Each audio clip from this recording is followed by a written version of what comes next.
한 절 한 절씩 교독하시고 마지막 11절 말씀은 함께 읽겠습니다. 오라 우리가 여호와께로 돌아가자. 여호와께서 우리를 찢으셨으나 도로 낫게 하실 것이요 우리를 치셨으나 싸매어 주실 것임이라.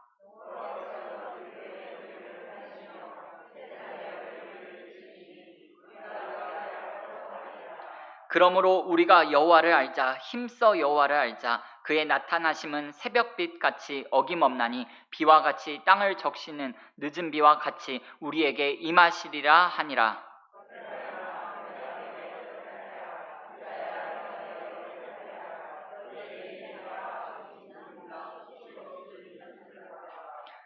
그러므로 내가 선지자들로 그들을 치고 내 입의 말로 그들을 죽였노니 내 심판은 비처럼 나오느니라.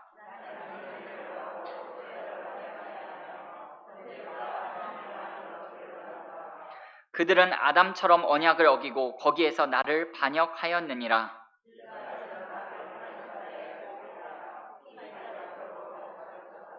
강도 때가 사람을 기다림같이 제사장의 무리가 세겜 길에서 살인하니 그들이 사악을 행하였느니라.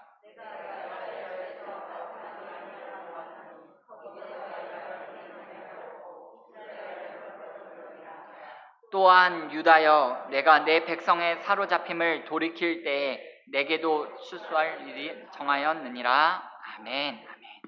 오늘 읽으신 호세아서 6장 말씀을 중심으로 그대 아직 늦지 않으리 이와 같은 제목으로 잠시 하나님의 말씀을 나누도록 하겠습니다.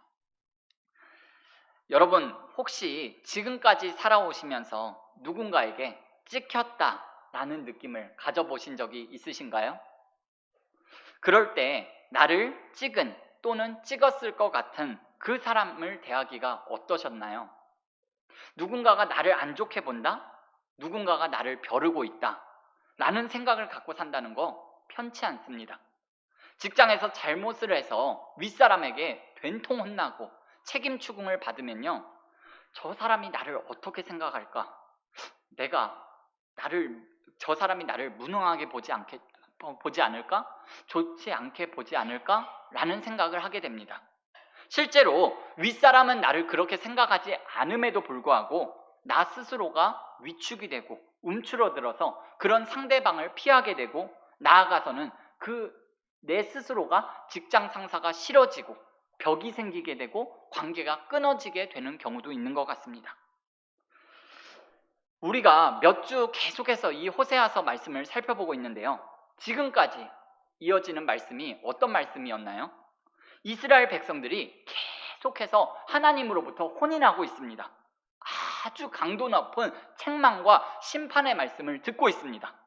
물론 이 이스라엘 백성들은요, 심판의 말씀과 책망을 들어 마땅한 사람들입니다. 왜냐하면 온 나라가 너무나도 부패와 큰 타락 가운데 빠져 있기 때문에 이런 강한 모진 책망과 심판의 소리를 듣지 않으면 안 되는 지경에까지 이르러 버렸습니다. 하나님께서 이스라엘 백성에게 쏟아내고 계시는 책망과 심판을 간단하게 줄이면 어떻게 표현할 수 있을까요? 뭐라고 말할 수 있을까요? 하라는 일은 죽어라 안 하고 하지 말라는 짓은 죽어라 하는 이 나쁜 놈들아 라고 이렇게 표현할 수 있을 것 같습니다. 그러다가 지난 5장에서 아주 결정적인 말씀을 하나님께서 하십니다. 너희가 나를 만날지라도 만날 수 없다. 소떼를 끌고 오고 양떼를 끌고 와도 나를 만날 수 이제는 없을 것이다. 너희는 이제 전쟁으로 인하여서 망하게 될 것이다 라는 말씀이었습니다.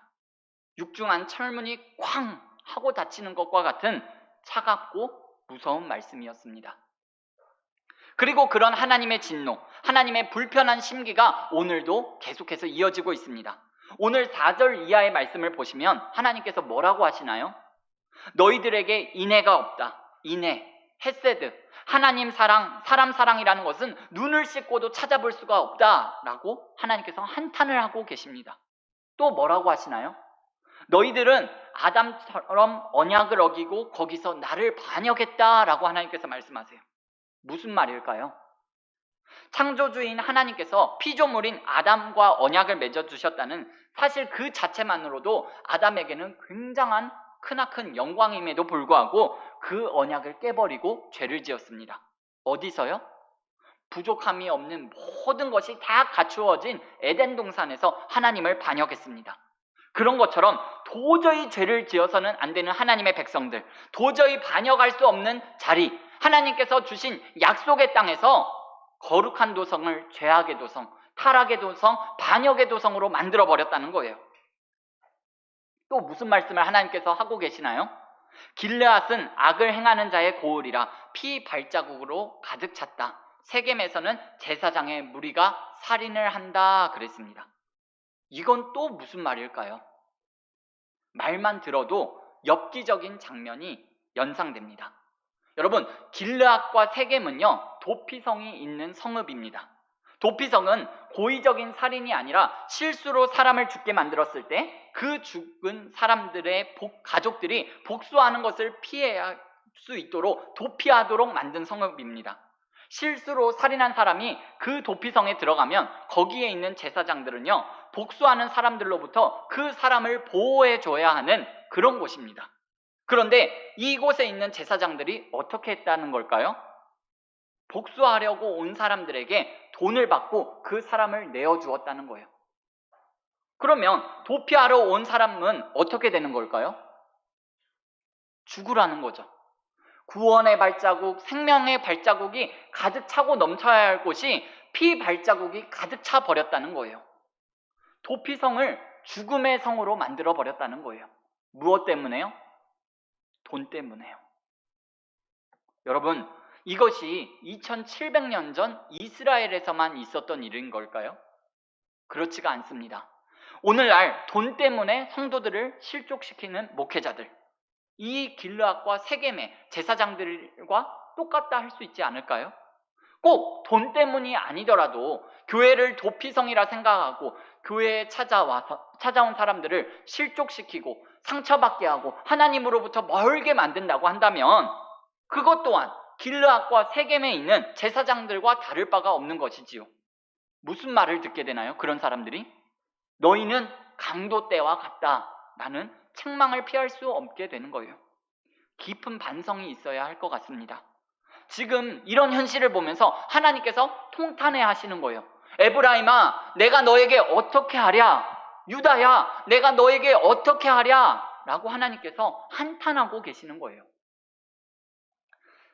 이렇게 죄짓고 못된 짓 하고 된통 혼났으면, 여러분, 아주 모진 말을 듣게 되었으면 그 기세에 눌려서라도 사람이 움츠려들 것 같은데, 하나님이 저러시니까 나도 더 이상은 어떻게 해볼 수 없을 것 같다, 소나기는 피하고 보자고 했으니까 일단 숨어 있어야겠다 라고 할 것 같은데, 오늘 6장에 시작되는 말씀을 보면 쉽게 예상할 수 있는 그런 반응과는 전혀 다른 반응이 나오는 것을 볼 수가 있습니다.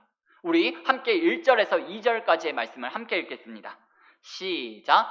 오라, 우리가 여호와께로 돌아가자. 여호와께서 우리를 찢으셨으나 도로 낫게 하실 것이요, 우리를 치셨으나 싸매어 주실 것임이라. 여호와께서 이틀 후에 우리를 살리시며 셋째 날에 우리를 일으키시리니 우리가 그의 앞에서 살리라. 아멘.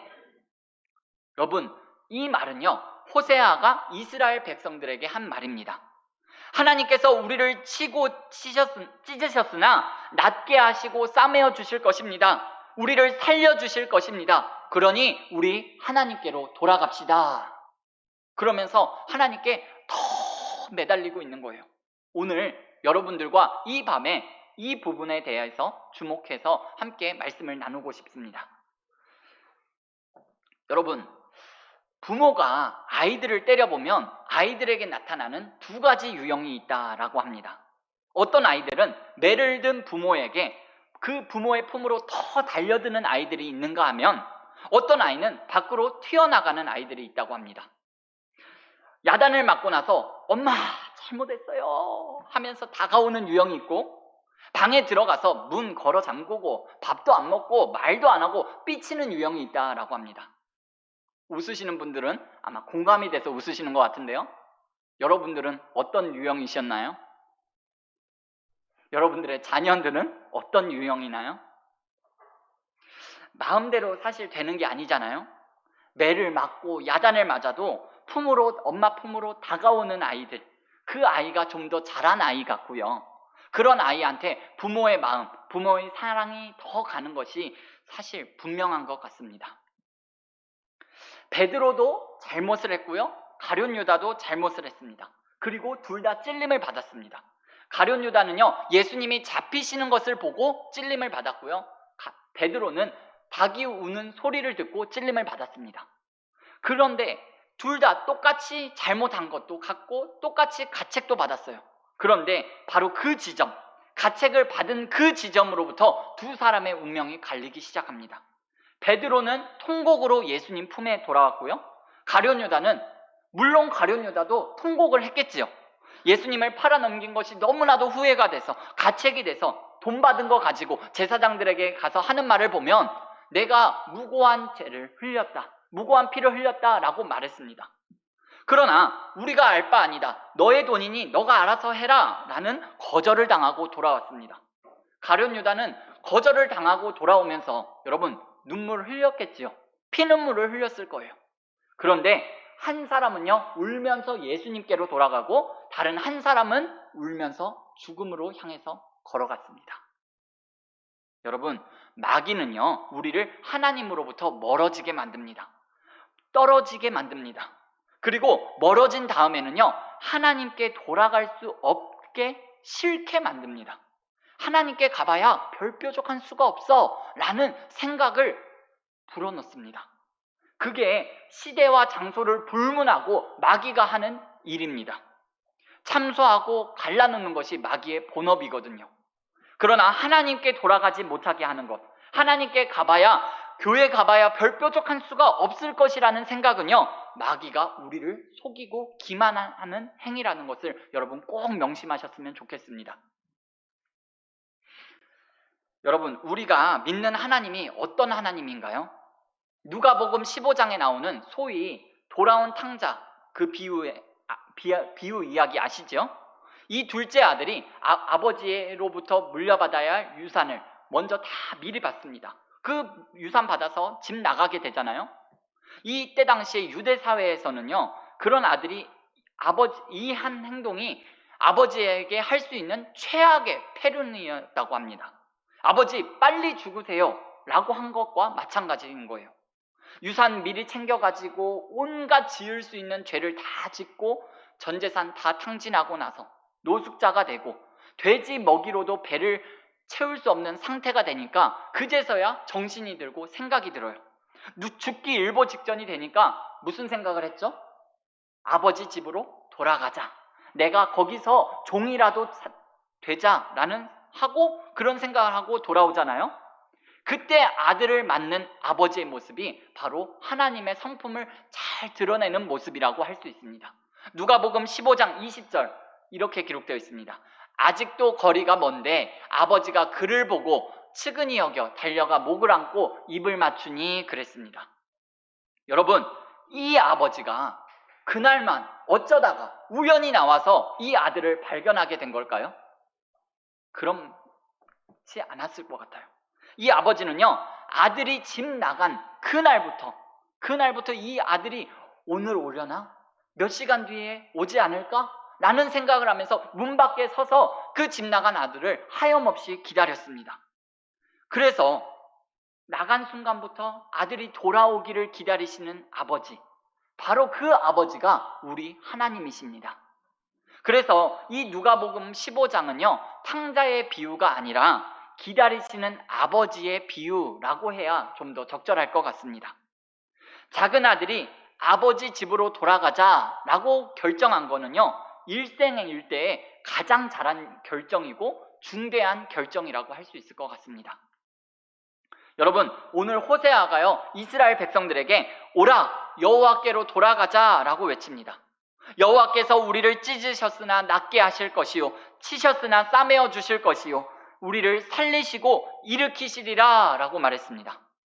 지금 하나님의 마음은요, 무척 불편하고 여전히 진노하고 계시는데, 너희들 나 만날 수 없어 등을 돌리신 것 같은데, 그럼에도 불구하고 그 하나님 앞에서 이 호세아가 어떻게 이런 말을 할 수 있는 걸까요? 어떻게 이 사람이 하나님께서 하시는 일을 자기가 할 수 있는 것처럼, 자기 마음처럼 이렇게 호언장담을 하고 있는 걸까요? 만약에 하나님께서 나타나셔서 호세아를 향해서 야, 너 누구 맘대로 고쳐준다, 낫게 해준다, 살려준다 라고 말하냐? 네가 하나님이냐? 라고 하면 여러분 어떻게 되는 거죠? 이거 너무 무모하고 선 넘는 것이고 교만한 말 아닌가요? 호세아가 여호와께 돌아가자, 하나님이 우리를 살리실 것이다, 틀림없다 이렇게 말하는 이유는요, 그냥 되는 대로 뻥을 친다거나 오버를 하는 것이거나 교만해서 그런 말을 하는 것이 아닙니다. 이렇게 말할 수 있는 내적 확신이 있는 거예요. 이 사람이 하나님을 너무나도 잘 아는 거예요. 아무리 죽을 죄를 지었어도, 아무리 모진 말과 징계와 심판을 말씀하셨어도, 나가 죽으라고 소리를 지르셨어도 어떻게 하기만 하면? 돌아오기만 하면, 돌이키기만 하면 그래, 너 잘 왔구나 라고 기다렸듯이 하나님께서 손을 내밀어 주신다는 거예요. 예레미야 애가 3장 33절 말씀을 우리 함께 읽어볼까요? 시작. 주께서 인생으로 고생하게 하시며 근심하게 하심은 본심이 아니시로다. 그런 하나님을 호세아가 너무나도 잘 알고 있는 거예요. 소리를 지르고 화를 내고 두 번 다시 너 안 볼 거야 라고 하지만 그것이 하나님의 본심은 아니라는 것, 하나님은 사랑이시라는 것, 그것을 호세아가 너무나도 잘 알고 있는 거예요. 여러분, 지금 호세아는요, 남편, 자식 버리고 집을 나갔던 고멜을 도로 데려다가 함께 살고 있습니다. 그런 자기의 삶을 자기 스스로가 보면서 무슨 생각을 했을까요? 자기의 삶 자체가 상징하는 것이 무엇일까요? 하나님이 이스라엘을 여전히 사랑하시고 아무리 화가 났어도 이스라엘을 버리지 않는다는 증거로 알고 믿고 사는 사람이에요. 자기의 삶과 하나님의 심정을요 통하면서 사는 사람이 바로 호세아였습니다. 호세아 3장 1절에서 하나님으로부터 호세아가 무슨 말을 듣게 되죠? 제가 한번 읽어보겠습니다. 이스라엘 자손이 다른 신을 섬기고 건포도 과자를 즐길지라도 여호와가 그들을 사랑하나니 너는 또 가서 타인의 사랑을 받아 음녀가 된 그 여자를 사랑하라 그랬습니다. 이 말을 들은 사람이 바로 호세아입니다. 다른 신을 섬기고 세상 쾌락에 흠뻑 빠져 있는 사람이라도 사랑할 준비가 되어 있는 분이 하나님이시고, 아무리 진노를 하고 심판을 하여도 근본적으로 하나님은 사랑이시다라는 거예요. 호세아가 백성들을 향하여서 하나님께 돌아가자, 하나님은 고치시고 살리시고 일으키실 것이다 라는 선포의 근거는 그만큼 하나님의 사랑을 체험하고 믿기 때문에 그렇게 할 수 있는 거예요.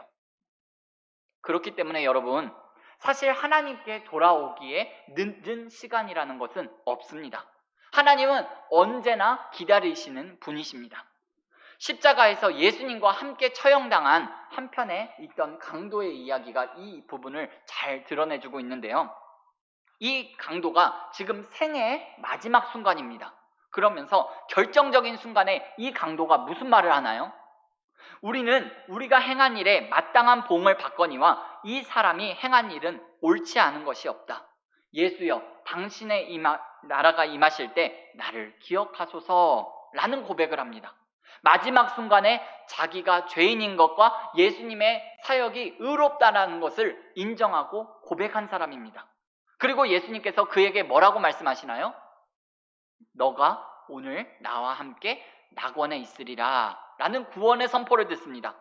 하나님의 사랑, 하나님의 용서, 하나님의 구원은요 때와 장소가 없습니다. 언제나 구원하실 준비, 언제나 용서하실 준비, 언제나 손을 내밀 수 있는 분이시지, 시간을 정해놓고 선착순 몇몇만 놓고 구원하겠다 이런 적이 없습니다. 그런 분이 아니에요. 밤마다 문 열어놓고 마음 졸이시며 나간 아들 돌아오기를 밤새 기다리시네. 여러분, 하나님과 여러분 사이에 맨날 봄만 있고 늘 좋은 것만은 아니잖아요. 추운 겨울과 같은 날도 있습니다. 하나님이 늘 항상 가깝게만 느껴지는 것이 아닙니다. 어떤 때는 천리말리 아주 멀게 느껴질 때가 있습니다. 심지어 하나님이 정말 계신가? 하는 생각이 들 정도로 하나님이 멀게, 아니 없다라고 느껴질 때가 있습니다. 아니 아예 하나님이 느껴지지 않을 때가 있다니까요. 물론 그것은 하나님이 그렇게 만드시는 것이 아니라 우리 자신 스스로가, 우리 마음이 그렇게 만드는 것 같습니다. 사람 마음이 한결같지가 않아요. 하루에도 수십 번, 수백 번 더 바뀌는 것이 이 사람 마음인 것 같습니다. 감정에 따라서 오르락 내리락 하기도 하고요. 집이나 가정에서 나쁜 일이 한두 가지씩 생기면 여러분 하나님과 멀어집니다. 하나님께 삐쳐버려요. 누가 멀리 가라고 했나요? 누가 스스로 결정한 거예요? 내가 한 거예요. 내가 게을러서 그렇게 한 거예요. 게을러지고 내가 귀찮아지고 내가 괜히 하나님한테 섭섭해진 거예요. 언제고 우리가 그런 추운 겨울을 맞이하게 될 때, 아니면 혹시 이 밤에 오신 여러분들 가운데 그런 추운 겨울과 같은 그 한복판에 있는 분들이 계신 분들이 있을지도 모르겠어요. 그때 오늘 호세아가 여호와께 돌아가자라고 말하는 이런 말과 이런 태도를 저와 여러분들이 배워야 할 것 같습니다. 하나님께 매를 맞고 하나님으로부터 야단을 맞고 내 삶의 바닥을 치는 침체 가운데 빠졌을 때 설령 그런 가운데 있을지라도 그 결국은 나 하나님께 다시 돌아가야지, 하나님께 다시 돌아가야 돼, 나를 찢고 치셨지만 도로 살리시고 나를 회복시키시고 나를 일으키실 분은 하나님 한 분밖에 없어 라는 것을 여러분 꼭 생각하셔야 됩니다. 울면서 죽으러 가는 가룟 유다가 되지 말고 울면서 예수님께로 돌아가는 베드로가 되셨으면 좋겠습니다. 밖으로 튀어나가는 아이가 되지 말고 더욱더 부모님 품으로 달려나가는 저와 여러분들이 다 되실 수 있기를 예수님의 이름으로 축원을 드립니다. 그러면 하나님께 돌아가자라는 말은요, 구체적으로 뭘 어떻게 하라는 말일까요? 하나님은 영이시라 눈에 보이는 분이 아닙니다. 보이지 않는 분인데 어떻게 돌아가자라는 말을 어떻게 이해해야 되는 걸까요? 어떻게 하는 것이 하나님께 돌아가는 것일까요? 하나님은 영이시기 때문에 눈에 보이지는 않습니다만 그러나 하나님께서 우리를 보여주셨습니다. 그걸 뭐라고 한다고 했죠? 계시라고 했습니다. 계시라는 말이 무슨 뜻이냐 하면 드러내 보인다라는 뜻이라고 말씀을 드렸습니다. 뭘 드러내 보인다고요? 하나님 자신을 드러내 보이는 거예요. 그걸 계시라고 합니다. 계시의 종류에는요, 크게 두 가지가 있습니다. 일반 계시와 특별 계시가 있는데요. 일반 계시는 자연 만물입니다. 우리가 저 자연을 보면서 하나님의 지혜와 능력을 보게 되는 거예요. 특별 계시는 뭐냐 하면 바로 하나님의 말씀인 성경을 특별 계시라고 합니다. 오늘 호세아가 하나님께 돌아가자, 하나님께 돌아간다 라고 하는 것이 구체적으로 뭘 어떻게 하자는 말인가 하면 바로 하나님의 말씀으로 돌아가자라는 거예요. 하나님의 말씀으로 돌아가자라는 것은요, 우리 인생에서 하나님의 말씀을 가장 중요하게 생각하고 사는 삶을 말하는 거예요. 하나님은요, 하나님과 우리 사이에 하나님 말씀만 있기를 원하시는 분이세요. 다른 말들, 세상의 소리들, 잡음이 이 사이에 있기를 원하지 않으세요.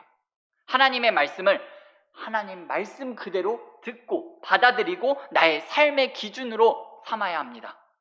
여러분, 그것이 바로 하나님께 돌아가는 방법입니다. 우리 교회가 속한 이 백석교단의 헌법을 보면요, 하나님의 말씀은 성도의 신앙과 생활의 기준이라고 했습니다. 하나님의 말씀이 우리의 생활과 삶의 신앙의 기준이 된다라는 말이에요. 여러분, 왜 이런 말을 하는가 하면 하나님의 말씀이 기준이 되지 않으면 나의 정확한 영적인 상태와 상황을 알 수가 없습니다. 내가 얼마나 하나님으로부터 멀리 떨어져 있는지, 얼마나 세상으로부터 떠내려왔는지 이 상황 파악이 안 되는 거예요. 그저 이만하면 된 줄 알고요, 저 사람보다 내가 나으니까 이만하면 됐지라고 착각을 합니다. 누가 잘한다 칭찬을 해주면요, 그게 된 줄 알아요. 그런데 하나님 말씀이 거울이 되어서 자기를 비춰보면요, 정확한 현실 파악이 되고요, 수준이 파악이 되기 시작하는 거예요. 그래서 예수 믿는 사람들은요, 하나님께 돌아가야 되고요, 하나님 말씀으로 돌아가야 됩니다. 여러분, 우리가 이번 한 주간 산 거를 보면 어디 가서 무슨 강력범죄를 저지르고 오신 분 계신가요? 어디 가서 사기를 치고 오신 분 계신가요? 아니면 어디 가서 막 폭력을 휘두르면서 살다 오신 분 계신가요? 자잘한 실수나 잘못, 여러분 있을 수는 있지만, 그래도 하나님 없이 돌아가는 세상 사람들이 사는 것보다 여러분과 저의 삶이 조금 더 낫지 않았을까요? 그래도 어떻게든 믿음으로 살고 하나님 생각하면서 살려고 여러분들 하셨잖아요? 네, 잘하신 건데요. 그런데 그게 우리의 기준이 되면 안 되는 거예요. 그건 상대적인 기준이고요, 상대적인 도덕적 우월감 때문에 스스로 만족하고 스스로 대견하면 안 되는 거예요. 오늘 이 밤에 우리가 이렇게 모여서 예배하는 것은요, 하나님 말씀 앞에 서서 다시 한번 나를 돌아보고 나를 하나님 말씀 앞에서 비추어 보고 조율하는 시간을 갖기 위해서 모인 줄 믿습니다. 일체의 가식이나 꾸밈이나 남의 시선이나 이런 거 의식하지 말고, 그런 거 의식할 필요도 없고요, 의식해서도 안 돼요. 다른 사람들과 비교해서 할 수도 없고요, 비교해서도 안 됩니다. 오로지 하나님의 말씀 앞에서 하나님의 말씀의 요구와 말씀의 기준이 나 자신을 정확하게 볼 수 있는 여러분 기준이 된다는 것을 꼭 명심하셨으면 좋겠습니다. 내 삶의 수준, 내 영혼의 사정을 이 말씀 앞에서 여러분 속속히 살펴보셔야 된다는 거예요. 그래야 내가 얼마나 모자란지, 내가 얼마나 빗나갔는지, 얼마나 교만한지, 얼마나 회개해야 하는지, 얼마나 더러운지 이걸 볼 수 있는 눈이 열리기 시작하는 거예요. 그래야 회개할 수 있고요, 그래야 겸손해지고요, 그래야 여러분 옆에 앉은 여러분들과 함께 신앙생활하는 우리 모두가 나보다 더 나은 사람이고 다른 사람을 어떻게 보게 될까요? 국률이 여기면서 볼 수 있게 되는 거죠. 교회에 온다 하고 신앙생활을 한다고 하는데 정말 하나님 말씀 앞에서 자기의 신앙과 삶과 양심을 비춰보지 않으면 어떤 일이 일어나게 될까요? 사람들이요, 다 경쟁을 하기 시작합니다. 누가 누구보다 낫다, 아니다. 누가 저 사람보다 잘한다, 못한다. 서열화가 되고요, 비판의 장이 되고요, 시기와 질투가 아주 차고 넘치게 될 거예요. 서로 물고 뜯는 정글이 되고 말 거예요. 누군 당신 잘못한 게 없어서 내가 말 못하고 있는 줄 알아? 아니, 내가 세상에서 치이고 그렇게 힘들게 사는 것도 속상한데 교회까지 와서 이런 판단과 무시를 받으면서 살아야 되겠어? 신경질나고 속이 상해서 교회 오기가 싫은 거예요.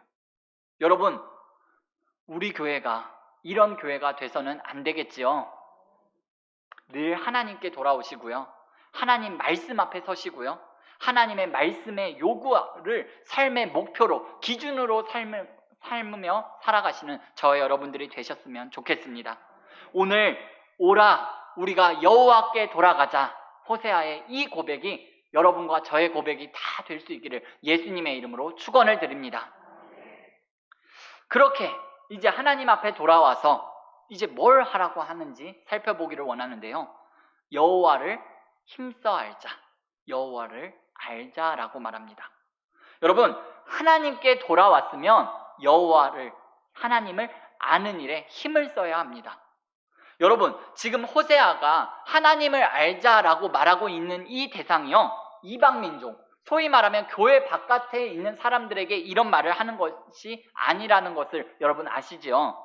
이스라엘 사람들에게 하는 거예요. 하나님 백성들에게 하는 말이에요. 하나님 잘 믿고 하나님 잘 알고 있다라고 생각하는 그 사람들에게 하나님을 힘써 알자라고 말하고 있는 거예요. 하나님 백성들에게 하나님을 힘써 알자라고 말하는 말, 무슨 의미일까요? 성경 공부 더 열심히 하자라는 말 아니라는 거 여러분 아시죠? 오늘 힘써 하나님을 알자라고 했는데요. 여기 힘써라는 히브리어 단어는 라디프뎀이라는 단어입니다. 힘써 여호와를 알자라는 말은 열심히 순종하자라고 해도 말이 됩니다만 뉘앙스는 훨씬 더 강한 말이에요. 무슨 말이냐면 반드시 순종하고 말자. 반드시 말씀을 우리 삶 속에서 살아내고야 말자라는 말이 그런 비열함, 강조함이 들어있는 말이 힘써라는 말에 들어있는 뜻이에요. 여러분, 우리 정말 하나님을 아는 사람들이 되어야 합니다. 성경 공부를 많이 해서 하나님을 아는 사람들이 말고 순종해서 하나님을 아는 지식이 우리의 삶 가운데 가득 차고 넘쳤으면 좋겠습니다. 호세아서에서 이 하나님 지식은요 아주 중요한 이슈가 되는데요. 이것은 좋다, 나쁘다 하는 가치의 문제가 아니라 죽느냐 사느냐를 사활을 가르는 문제입니다. 4장 6절에서도 보면 이렇게 되어 있습니다. 내 백성이 지식이 없으므로 망한다 그랬습니다. 성경 몰라서 망한다라는 것이 아니라 삶이 없어서 망한다는 거예요. 오늘 본문 6절 말씀에도 보면 이렇게 되어 있습니다. 나는 인애를 원하고 제사를 원하지 아니하며 번제보다 하나님 아는 것을 원하노라 그랬습니다. 제물 잡아서 제사 드리면 할 일 다 했다라고 생각하지 말고 인애를 배워라. 마음과 뜻과 정성을 다하여서 하나님 사랑, 이웃을 내 몸처럼 사랑하고 아껴줘라. 인애를 배워라 라고 하나님께서 말씀하시는 거예요. 거듭거듭해서 말씀드립니다만 우리 모두 성경책에다가 밑줄을 긋는 사람이 아니라 삶에다가 밑줄을 긋는 사람들이 될 수 있었으면 좋겠습니다. 말씀을 마무리하겠습니다. 오늘 호세아서 6장을 펴놓고 두 가지를 생각해 보았습니다. 하나님의 사랑을 믿는 만큼 하나님께로 돌아옵니다. 아무리 힘들고 어렵고 괴롭고 낙심되고 창피하고 귀찮아도요, 집 나간 아들 기다리듯 우리를 기다리는 하나님의 사랑, 하나님의 기다림을 늘 생각하시면서 늘 하나님께로 돌아오는 사람들, 그런 사람들이 여러분과 제가 될 수 있었으면 좋겠습니다. 하나님께 돌아온다는 것은 곧 하나님의 말씀 앞에서 나를 돌아보고 반성하고 회개하는 삶을 사는 것이라고 말씀을 드렸습니다. 하나님의 말씀이 삶의 기준이 되고 하나님의 말씀의 요구에 따라 사는 삶을 살아갈 수 있기를 바랍니다. 그리고 하나님을 배우고 알되 지식으로 하나님을 알고 끝나는 것이 아니라 삶으로 순종으로 하나님을 알기에 늘 힘쓰는 저와 여러분들이 다 되실 수 있기를 예수님의 이름으로 축원을 드립니다. 잠시 기도하겠습니다. 전능하신 우리 아버지 하나님 감사합니다. 오늘 호세아서 6장 말씀을 통하여서 하나님 오늘을 살아가는 우리에게 나를 향한 하나님의 마음을 알게 하시고 깨닫게 하시니 감사합니다. 하나님 어느 곳에 있든지 무엇을 하든지 우리가 하나님께로 돌아가기를 원합니다. 하나님께 더 가까이 나아가기를 원합니다. 우리를 기다리시는 그 하나님의 품으로 늘 가까이 나아갈 수 있도록 하나님 우리의 마음과 생각을 주장하여 주시옵소서. 무엇을 하든지 하나님께 돌아가야 한다는 그 의식을 가지고 하나님 오늘 주신 말씀이 삶 가운데서 삶의 현장에서 아름답게 꽃피고 열매 맺힐 수 있도록 은혜를 더하여 주시옵소서. 하나님 나의 삶을 통하여서 나의 순종을 통하여서 나의 실천을 통하여서 하나님의 말씀에 일각한 하나님을 더욱더 깊이 알아가기를 원합니다. 내가 만난 그 하나님을 더욱더 깊이 만날 수 있게 하시고 하나님과의 친밀한 그 교제, 깊은 사귐 가운데 살아가는 우리의 남은 삶이 되어질 수 있도록 은혜 위에 은혜를 더하여 주시옵소서. 감사드리며 예수님의 이름으로 기도드립니다. 아멘.